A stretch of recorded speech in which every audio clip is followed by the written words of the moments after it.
We talk about KU football all the time on this show, but the Yeah. Jayhawks are drawing some attention from plenty of people who aren't even in the Sunflower State. Yeah, we saw it a lot during the season with College Game Day coming to town and so much more. Those guys were all over the place.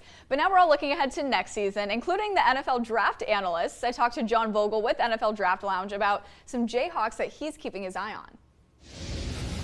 Jalon Daniels is one of the guys you've had your eye on. Why is that? What do you love about him? Really just the athletic ability along with his first off, he's very smart. You can see he understands the game. He gets it at a high level.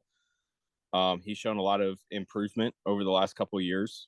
That's another big thing when you're looking at a quarterback is the steady progression.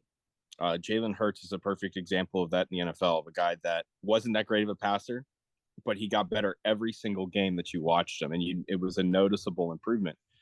And there's a lot of that with Daniels, right? With his consistent, steady improvement, and the numbers show that and support that as well. But he's got a good arm. He can throw the ball. He's fairly accurate. And then the athletic ability to improvise and create when the play breaks down. I think those are very important aspects of playing quarterback at the professional level. Definitely. He's had games where he's the one having to run in the ball to score most of the time. He's had games where he's been able to throw the ball in most of the time to score for KU. So definitely is really good at both. When he comes back, they're a different team. That says a lot about a quarterback, I think. When the team responds differently, when you're in there and people start making plays, and just, when you have a winning culture, when you have a winning attitude, it shows on the field.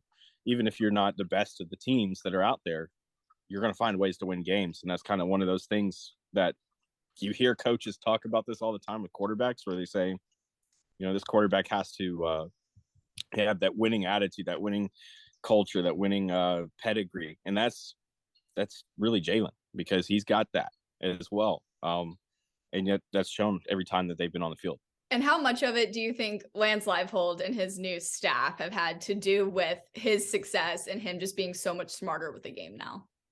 I think that has a lot to do with it. The coaching staffs are everything with a quarterback, especially with developing one.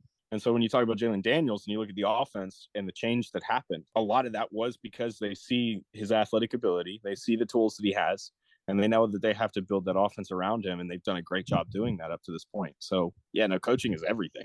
Because if you don't have the right coach, the right guy that doesn't believe in you, that doesn't want you there, it has everything to do with it, with getting schemed properly. Yeah. And there were a few other KU guys you mentioned before this who you have your eye on. Who is it and why do you like them so much? Yeah, there's a couple. And so I talked about the Georgia Tech running back, Dylan McDuffie, coming in. He's the guy to definitely keep an eye on, because just an instinctive runner, really. And, I think that the last couple of years, Kansas has had some really great speed. So speed is typically something that Kansas has traditionally tried to use. McDuffie's going to be a little bit more of a change of pace. He's going to be a little bit more power, a little bit more inside the tackles.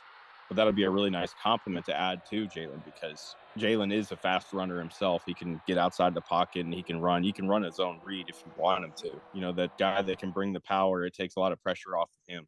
Marvin Grant is definitely the other guy I think that really stands out. He's a transfer in from Purdue, played there last year, and I think that he's probably the best guy on the back end as a professional prospect. It's just because being a safety, you have there's a couple of things that are very, very important and other things that are not so much. And as crazy as it sounds, being super athletic is not important at the safety position. It's about being instinctive and being at the right spot at the right time, understanding what's in front of you. He does that really well. He's got really good size, and he's a great tackler. And so I think that even when you have potentially speed issues, like he might not run a 4.4, he might be more of a 4.5, 4.6. You can still play on that back end.